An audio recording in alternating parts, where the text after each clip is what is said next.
Namaste and welcome back to Mindful Serenity Yoga, or Waking Up in a Busy World. And today we're going to continue with our questions. My attempt to answer a question within a 10-minute time frame. And I'm going to take out my lovely little jar of questions, and there's many, many questions in here, coming from all over the place. Reach down to the bottom this time, see if I can shook up, but you never know, right? Oh, this is a long one. Let me see. Woo, okay. I have an adult child living at home who spends all the spare time in room playing video games. I didn't raise him to be lazy. What do I do? Okay, I have an adult children living in a home who spends all his spare time in room playing video games. I didn't raise him to be lazy. What do I do? Okay, that's stuffy. I'm going to start the timer. Can't see because I've got my glasses on my head. Take a deep breath. And revisit this question. So the person states that they have an adult child living at home, and he spends all his time in his room playing video games. This individual states that they didn't raise their son to be lazy, so they're wondering what they should do. Of course, I am in no position to give any type of advice to anybody. I hope you all know that, and I'm not pretending to be. I'm going to take a deep breath again because I think I need it.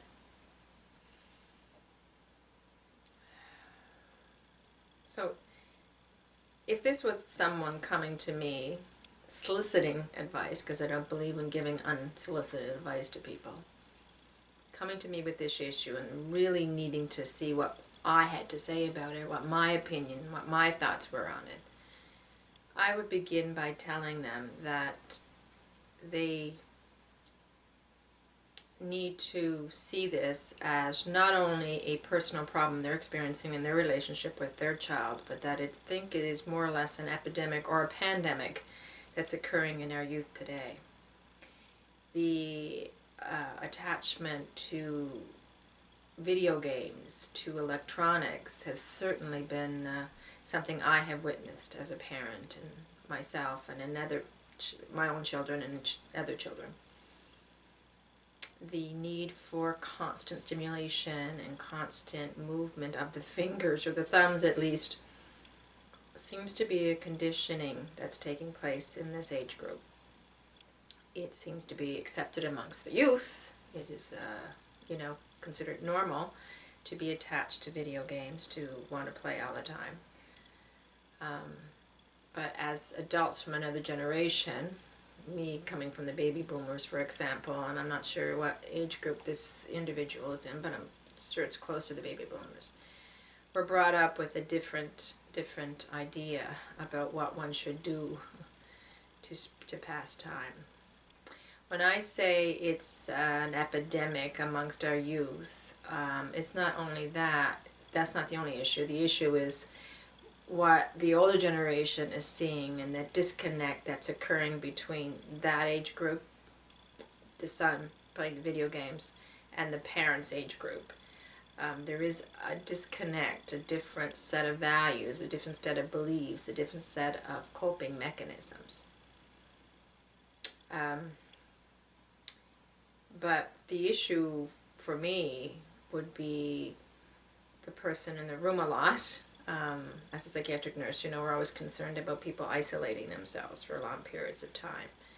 Sometimes the need to isolate can be due to another epidemic I see a lot in our youth today, and that's social anxiety, or anxiety in general. It could also be due to depression, and depression is another thing we see a lot of in amongst the age group, especially between 14 and 25 for some reason. In fact, that is the age group that Canadian statistics are showing we see the most mental health issues and addictions. And playing the video game obsessively is what I consider to be, or can be, not that it's in this individual's case because I don't know the whole story, but can become an addiction very easily. A way of numbing, a way of getting the brain doing something other than thinking and feeling what is going on inside the body. It's very distracting, as you know.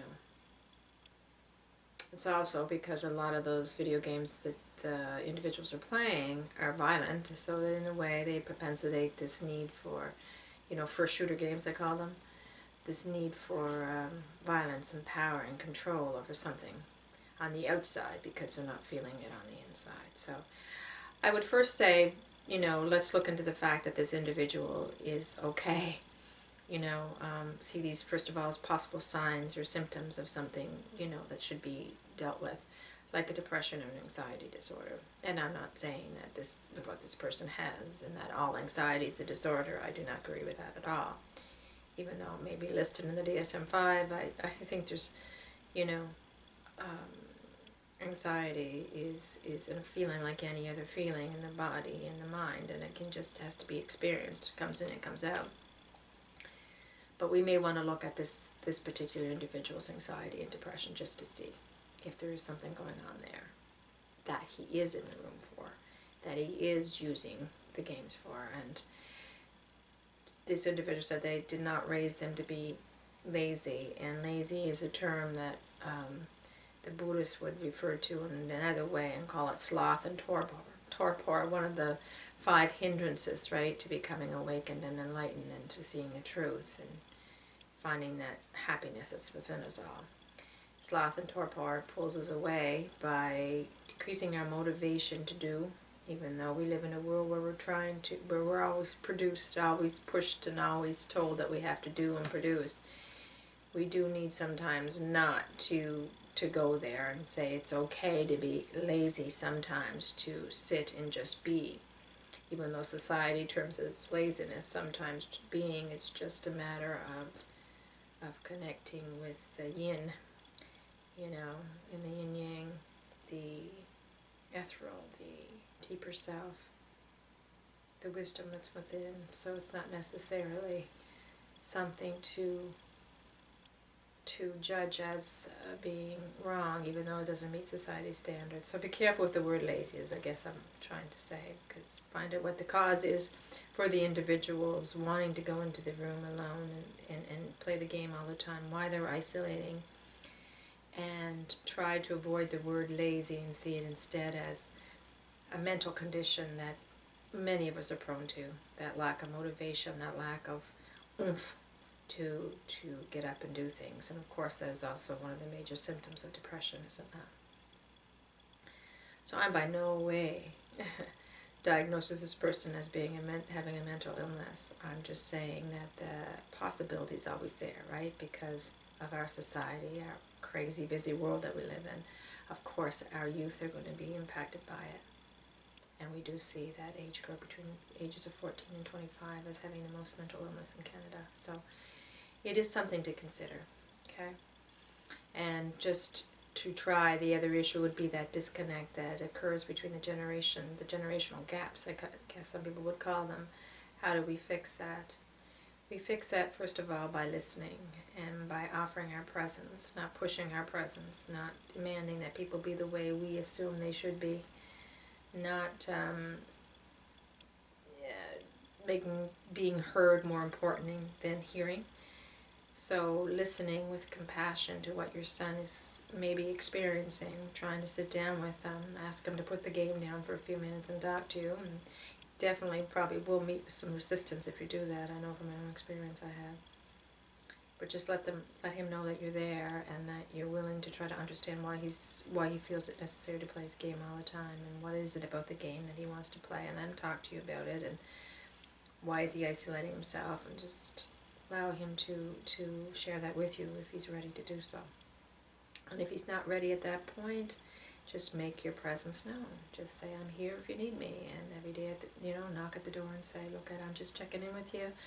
I just want to let you know that I'm here, I love you, and I'm concerned, and, and maybe he'll tell you that he's playing games because it's something he truly enjoys to do, too, right? And, some people do that. Some people spend their lives, their livelihoods, playing games professionally, so it does happen. But just be aware of the numbing tendency, possibility of depression and anxiety,